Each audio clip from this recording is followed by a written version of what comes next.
Magandang araw sa ating lahat.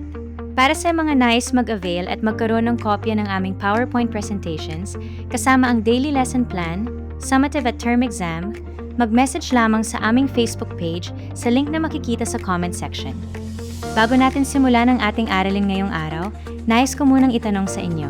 Paano nga ba pinamahalaan ng Spain ang kanyang kolonya at ang mga mamamayan nito? Ngayong araw, ating tatalakayin ang mga pamamaraan at patakarang kolonyal sa Pilipinas na bahagi ng ating Araling Panlipunan 7 aralin para sa unang linggo at ikalawang sesyon. Sa pagtatapos ng ating talakayan ngayon, may 4 tayong pangunahing layunin na inaasahang ating makakamit. Una, naipaliliwanag ang tuwirang pamamahala at sentralisadong pamahalaan sa Pilipinas. Ikalawa, naipaliliwanag ang Kristyanisasyon, encomienda, tributo, polo ay servicios, at kalakalang galyon. Ikatlo, nasusuri ang epekto ng isang patakarang kolonyal sa politika, ekonomiya, at lipunan. At ikapat, naipapakita ang paggalang sa dignidad at karapatan ng mga mamamayang naapektuhan ng sapilitang patakaran. Bago tayo dumako sa ating talakayan, magkaroon muna tayo ng isang balik-aral. Iugnay natin ang 5 pangunahing salita sa posibleng epekto nito sa isang pamayanan: ang pamahalaan, relihiyon, buwis, paggawa, at kalakalan. Nais kong isipin ninyo, alin sa mga ito ang maaring direktang makaapekto sa pang-araw-araw na buhay ng mga mamamayan noong panahon ng Espanyol? Simulan natin sa tuwirang pamamahala. Ang Spain ay nagtatag ng isang pamahalaang direktang pinamamahalaan ng mga kinatawan nito sa kolonya. Sa ilalim ng sistemang ito, ang lahat ng mahahalagang pasya tungkol sa pamahalaan, batas, buwis, at iba pang gawain ng kolonya ay hawak ng mga Espanyol. Halimbawa, ang utos ay nagmumula sa Gobernador General, ipapasa sa pamahalaang kolonyal hanggang sa makarating sa mga lokal na unit. Dahil dito, pumasok ang sentralisadong pamahalaan. Ang mahahalagang kapangyarihan ay nakasentro sa Maynila sa pamumuno ng Gobernador General, at ang mga lokal na unit ay isinailalim sa mas malawak na sistemang pampamahalaan ng Spain. Ang mahalagang tandaan sa sistemang ito ay ang layunin ng sentralisadong pamahalaan na mapanatili ang kontrol ng kolonyal na pamahalaan sa buong Pilipinas. Kasabay ng pamamahala ay ang pagpapalaganap ng Kristyanisasyon. Naging mahalagang bahagi ng pamamahala ng Espanyol ang pagpapalaganap ng Kristyanismo sa mga pamayanan. Naging katuwang ng pamahalaan ang mga orden ng prayle sa pangangaral at pangangasiwa sa ilang pamayanan. Ang halimbawa nito ay ang pagtatatag ng mga simbahan at ang pagpapalaganap ng Kristiyanong pananampalataya sa mga mamamayan. Tungkol naman sa kabuhayan, ipinatupad ang encomienda. Sa sistemang ito, ipinagkatiwala sa isang enkomendero ang pangongolekta ng tributo mula sa isang nasasakupang lugar.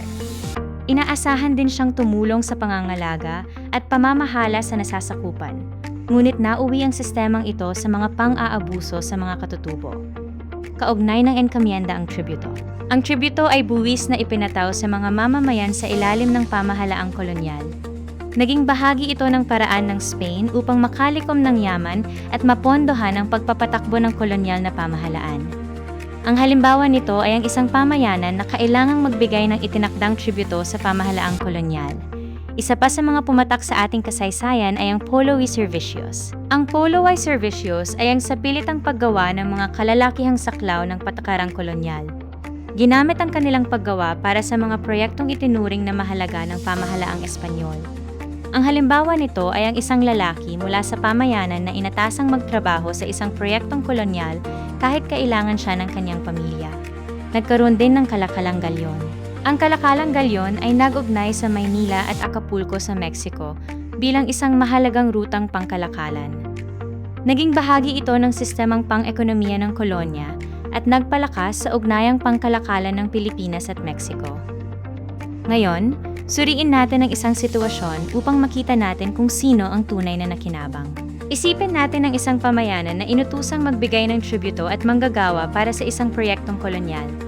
Unang tanong, anong patakaran ang makikita? Ang sagot ay ang tributo at polo y servicios. Ikalawang tanong, ano ang layunin ng mananakop? Ang layunin ay ang makalikom ng pondo at gamitin ang libreng lakas paggawa para sa kanilang infrastruktura. Ikatlong tanong, ano ang maaaring maging epekto nito sa pamilya? Ang pagkawala ng haligi ng tahanan na maghahanap buhay ay nagbunga ng gutom at paghihirap sa pamilya. Ikapat na tanong, ano ang maaaring maging epekto nito sa pamayanan? Nagkaroon ng pagbagsak sa lokal na produksyon ng pagkain at pagkasira ng maayos na pamumuhay ng mga mamamayan. Tingnan naman natin ang epekto sa politika. Pinalakas ng mga patakarang kolonyal ang kontrol ng Spain sa pamahalaan at sa mga lokal na pamayanan. Naging mas organisado ang kolonyal na administrasyon, ngunit nabawasan ang sariling kapangyarihan ng mga pamayanang nasakop. Ang mahalagang tandaan, ang pamahalaan ay nagbigay ng mas malaking kapangyarihan sa Spain sa pamamahala ng Pilipinas. Sa epekto sa ekonomiya, ang tributo, sa pilitang paggawa, at kalakalang galyon ay nakaapekto sa paraan ng paggawa, pagbubuwis, at kalakalan sa kolonya. Nagdulot ito ng pagbabago sa kabuhayan at nagbigay ng mga pasaning pang-ekonomiya sa ilang mamamayan.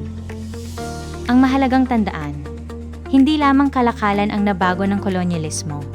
Naapektuhan din ang kabuhayan at paggawa ng mga ordinaryong mamamayan. Sa epekto sa lipunan, binago ng kolonyal na pamamahala ang ugnayan ng pamahalaan, relihiyon, paggawa, at mga pamayanan. Naranasan ng ilang mamamayan ang mabibigat na pasanin at pagbabago sa kanilang araw-araw na buhay. Ang mahalagang tandaan, ang mga patakarang kolonyal ay may epekto hindi lamang sa pamahalaan, kundi pati sa buhay ng ordinaryong mamamayan. Ngayon, paano nga ba nagkaugnay ang mga patakarang ito? Ang pamahalaan ang nagpatupad ng mga patakaran habang ang relihiyon, buwis, paggawa, at kalakalan ay naging bahagi ng pamamahala sa kolonya. Dahil dito, ang mga patakarang Espanyol ay sabay-sabay na nakaapekto sa politika, ekonomiya, at lipunan.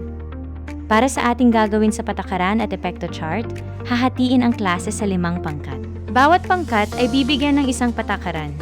Unang pangkat sa sentralisadong pamahalaan, ikalawang pangkat sa kristyanisasyon, ikatlong pangkat sa encomienda o tributo, ikapat na pangkat sa polo y servicios, at ikalimang pangkat sa kalakalang galyon.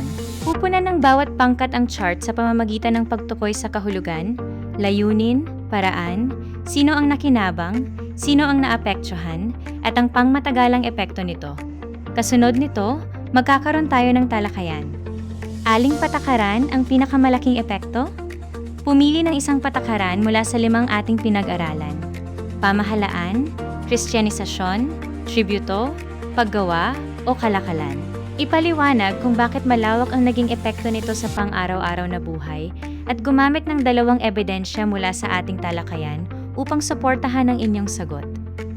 Bilang mabilisang pagtataya at pagtatapos ng ating aralin, kumpletuhin natin ang pangungusap na ito.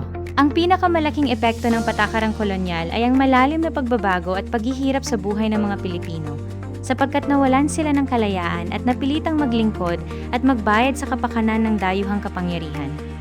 Bilang mahalagang paalala sa ating lahat, suriin hindi lamang kung ano ang patakaran, kundi kung sino ang naapektuhan at paano nagbago ang kanilang buhay. Maraming salamat sa inyong panahon at pakikinig.